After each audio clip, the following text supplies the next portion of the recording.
So we've got some results up from Nessus right here, and I want to take a look for anything that could potentially be a false positive. Now, a false positive is where we've got a situation where it reports something that may not actually be real.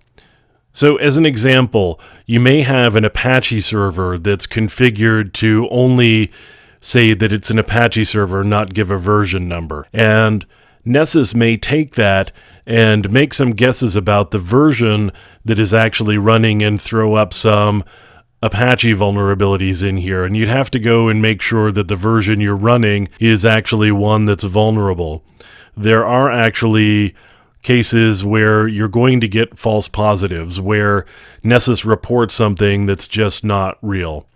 And a lot of these actually right here look pretty real, something that you may want to take a look at and look at in a little bit more detail. There are cases, though, where Nessus is going to report something that you may or may not care about, and to me, that's almost like a false positive. So in this case, we've got an issue where Nessus has reported a high-risk vulnerability with Ruby.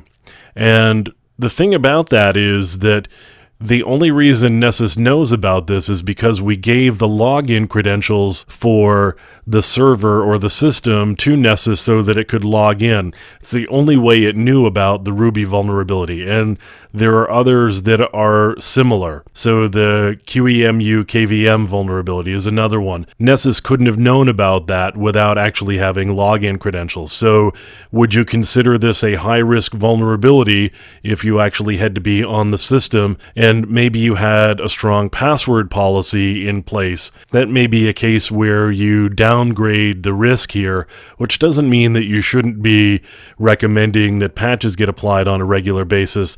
But some of these may not be situations where they are critical vulnerabilities. And this is similar to a false positive. It actually is a real issue.